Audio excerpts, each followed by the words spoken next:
യഥാർത്ഥത്തിൽ മുനമ്പത്തിൽ എന്താണ് വിഷയം? മുനമ്പത്തെ വിഷയത്തെ വർഗീയമായി തരംതിരിച്ചും കാണുന്നു. മുനമ്പത്ത് ഒരു നിയമപരമായ വിഷയമാണുള്ളത്. അതാണ് ആദ്യത്തെ കാര്യം. അത് കോടതികളിൽ പല കേസുകൾ നിലനിൽക്കുന്നുണ്ട്. കേരളത്തിൽ മാത്രമല്ല, കേരളത്തിന് പുറത്തും പല കേസുകൾ നിലനിൽക്കുന്നുണ്ട്. എന്താ ചോദ്യം? അത് വന നിയമത്തിൽ സുപ്രീം കോടതിയുടെ ഒരു നിരീക്ഷണമുണ്ട്.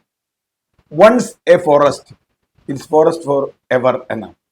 നിങ്ങൾ ഒരു ഭൂമി വനഭൂമിയായി കണ്ടാൽ അത് വനഭൂമി മാറ്റുന്ന അതിന്റെ അംഗീകാരം കിട്ടുന്നത് വരെ അത് ആരുടെ കയ്യിലിരുന്നാൽ അത് വനഭൂമിയാണ്.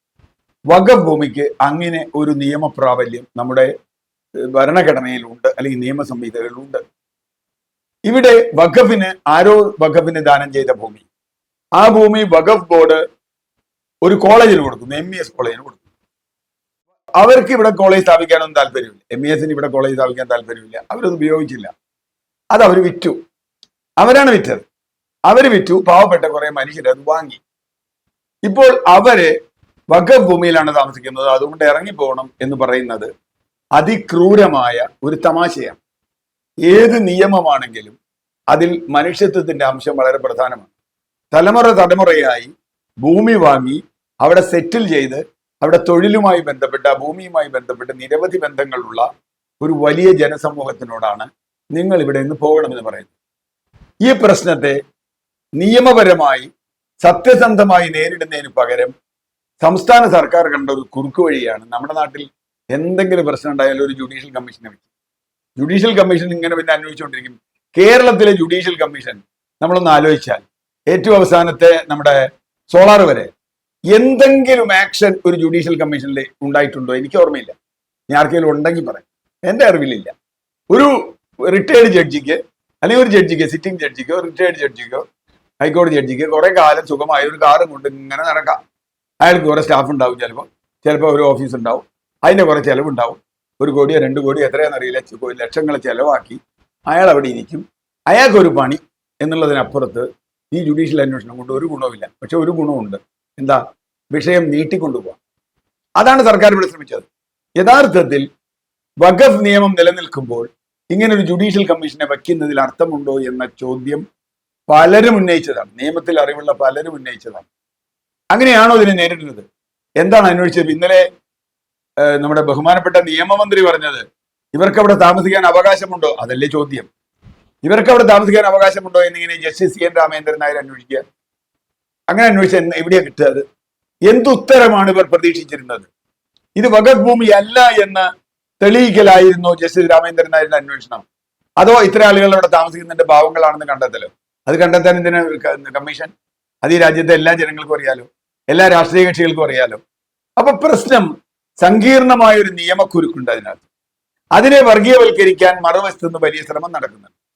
ഇപ്പോ BJPയെ സംബന്ധിച്ചിടത്തോളം അവര് വഖഫ് നിയമം പൂർണ്ണമായി മാറ്റി. അത് ഈ കാര്യം മാത്രമല്ല, ഒരുപാട് കാര്യങ്ങൾ വഖഫിന്റെ കൈകാര്യം ചെയ്യാൻ മുസ്ലിം അല്ലാത്ത ആളുകൾ പറ്റും എന്നൊക്കെ പറയുന്ന രൂപത്തിലുള്ള വളരെ അപകടകരമായ മുസ്ലിം വിരുദ്ധമാക്കി വഖഫ് നിയമത്തിനെ മാറ്റുന്നുണ്ട്. അങ്ങനെ മാറ്റിയാൽ ഇത് നിയമത്തിന് പരിഹാരമാവും എന്നാണ് BJP പറയുന്നത്. അങ്ങനെ ഒരു പരിഹാരമാണോ വേണ്ടത്?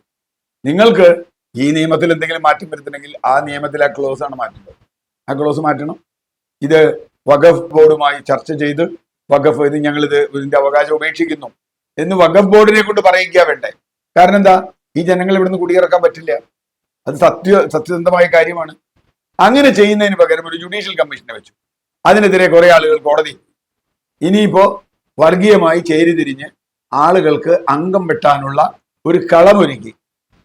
ആ കളത്തിൽ നിന്ന് എങ്ങനെ രക്ഷപ്പെടും? ഇതിൽ നിന്ന് എന്തായാലും പുറത്തേക്കുള്ള വഴി? അതാണ് ഗൗരവതരമായിരിക്കേണ്ടത്. കേരള സർക്കാരും ഒരുപക്ഷെ വേണമെങ്കിൽ കേന്ദ്ര സർക്കാർ, ഇപ്പൊ നിർമ്മലാ സീതാരാമനൊക്കെ ആയിട്ട് ബ്രേക്ക്ഫാസ്റ്റ് നടത്തിയ മുഖ്യമന്ത്രിയല്ലേ, അവരെ ഇരുത്തിക്കൊണ്ട് എന്തുകൊണ്ട് ഈ നിയമത്തിൽ ഇങ്ങനെ ഒരു മാറ്റം വരണം എന്ന് പറഞ്ഞുകൂടാ? ഒരു ഘട്ടത്തിൽ വലിയ ബിഷപ്പുമാരൊക്കെ ഇതിന്റെ പിന്നാലെ വന്നിരുന്നു. ഇപ്പൊ അവരെയൊന്നും കാണാനില്ല എന്നാണ് അവിടുത്തെ ജനങ്ങൾ പറയുന്നത്. എനിക്കറിയില്ല എന്താ സംഭവം. ഇപ്പൊ മുനമ്പ സമരത്തിൽ ബിഷപ്പ്മാരെയൊന്നും കാണാനില്ല. എന്തുകൊണ്ടാണെന്നറിയില്ല. ഒരുപക്ഷെ അവർക്കും ഈ കാര്യങ്ങൾ ബോധ്യപ്പെട്ടു. ഇത് നിയമപരമായ പരിഹാരമാണ്, സമരം കൊണ്ടുള്ള പരിഹാരം. ജനങ്ങളെ സംബന്ധിച്ചിടത്തോളം വേറെ വഴിയില്ല. അവർക്ക് സമരം ചെയ്യല്ലാതെ വേറെ ഒരു വഴിയില്ല. കാരണം കിടപ്പാടം നഷ്ടപ്പെടുന്ന ഒരു വിഷയമാണ്. ഒരു കുടിയൊഴിക്കലാണ് നടക്കാൻ പോകുന്നത്. അതുകൊണ്ട് അവർ പ്രതിരോധിക്കും. അത് സത്യസന്ധമാണ്. പക്ഷെ ഭരണകൂടം ചെയ്യേണ്ടത് അവിടെ പോയി പ്രസംഗിക്കുകയല്ല. രാഷ്ട്രീയ പാർട്ടികൾ ചെയ്യേണ്ടത് ഇതിൽ നിയമത്തിൽ മാറ്റം വരുത്തണം, ആവശ്യമായ മാറ്റം വരുത്തണം. അല്ലെങ്കിൽ വഖഫ് ബോർഡുമായി ചർച്ച ചെയ്യണം.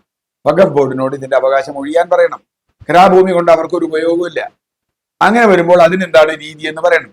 വഖഫ് ബോർഡിനെ കൊണ്ട് ഇവർക്ക് ദാനം ചെയ്യിക്കാൻ പറ്റും. ഞാൻ പറയുന്നത് ഐഡിയൽ ആയിട്ടുള്ള ഏറ്റവും വലിയ കാര്യം എന്താ, വഖഫ് ബോർഡിന് ഈ ഭൂമി ഇവർക്ക് താമസിക്കാൻ വേണ്ടി വഖഫ് ബോർഡ് ദാനം ചെയ്യുന്നു. എനിക്കറിയില്ല അതിന്റെ നിയമപരമായ വശം, അത് പരിശോധിക്കണം. അങ്ങനെയാണെങ്കിൽ വഖഫ് ബോർഡ് പാവപ്പെട്ട ആളുകൾക്കൊക്കെ ഭൂമി കൊടുക്കാറുണ്ടെന്ന് പറയുന്നു. പാവപ്പെട്ട അതുപോലെയുള്ള ആളുകൾക്ക് ഉപയോഗിക്കാറുണ്ട്. മുസ്ലിങ്ങൾക്ക് മാത്രമേ കൊടുക്കാവൂ എന്നൊരു നിയമമുണ്ടോ എന്ന് എനിക്കറിയില്ല. അങ്ങനെ ഇല്ലെങ്കിൽ ഏതെങ്കിലും അർത്ഥത്തിൽ ഇവർക്ക് ഈ ഭൂമി കൊടുക്കാൻ ഏർപ്പാടുണ്ടാക്കണം. വളരെ ശാന്തമായി നിയമപരമായി നേരിടേണ്ട ഒരു വിഷയത്തെ വർഗീയമായി കമ്മീഷനെ വെച്ച് നശിപ്പിച്ച് ഇല്ലാതാക്കി എന്നുള്ളതാണ് ഇപ്പോൾ ഉണ്ടായ കാര്യം. നമുക്ക് ഇതിനെ വർഗീയമായി അല്ലാതെ കാണാം. അങ്ങനെ കണ്ട് നിയമപരമായ ഇതിനൊരു പരിഹാരം തേടാം. അതിന് കോടതികളുണ്ട്. ഇപ്പോൾ സർക്കാർ അപ്പീൽ പോകുന്ന പറഞ്ഞു. എനിക്ക് തോന്നുന്നില്ല ജസ്റ്റിസ് ബച്ചു കുര്യന്റെ ബെഞ്ച് വിധിച്ചത് ഇനി അതിനും അപ്പുറത്ത് പോകുമോ? കാരണം ആ നിയമം അനുസരിച്ച് കോടതിക്ക് പറയാൻ പറ്റും. നിയമമനുസരിച്ച് ഇങ്ങനൊരു കമ്മീഷനെ വെക്കാൻ ഒരു അധികാരവും സംസ്ഥാന സർക്കാരിനില്ല. അതുകൊണ്ട് ഈ കമ്മീഷൻ അബദ്ധമാണ് എന്നത് അന്ന് തന്നെ പല നിയമജ്ഞരും പറഞ്ഞിരുന്നു. അതിപ്പോൾ കോടതി ശരിവെച്ചു. ഇതിന് നമുക്ക് സംയുക്തമായി എല്ലാവരും ചേർന്നിരുന്ന് ഒരു പരിഹാരം ഉണ്ടാക്കാൻ കഴിയണം. കേരളത്തിൽ അത് നടക്കുമെന്നാണ് ഞാൻ കരുതുന്നത്. കേരളത്തിലെ അത് നടക്കും. അത് നടത്തി കാണിക്കാനാണ് കേരളത്തിലെ ഭരണപക്ഷവും പ്രതിപക്ഷവും എല്ലാ പക്ഷവും ചേർന്ന് ശ്രമിക്കേണ്ടത്. ആ പരിഹാരത്തിലേക്ക് നീങ്ങട്ടെ. തീർച്ചയായും ഇത് അവിടെ ആളുകളെ കുടിയൊഴിക്കുന്നതിനെതിരെയാണ് എല്ലാ കക്ഷികളും എന്നതുകൊണ്ട് ഇതിന് സമാധാനപരമായ പരിഹാരം ഉണ്ടാക്കാൻ എല്ലാ കക്ഷികളും ഒന്നിക്കണം. ഇതിൽ വർഗീയതയുടെ വിഷം കലർത്തരുത് എന്നാണ് എനിക്കുള്ളൊരു അപേക്ഷ.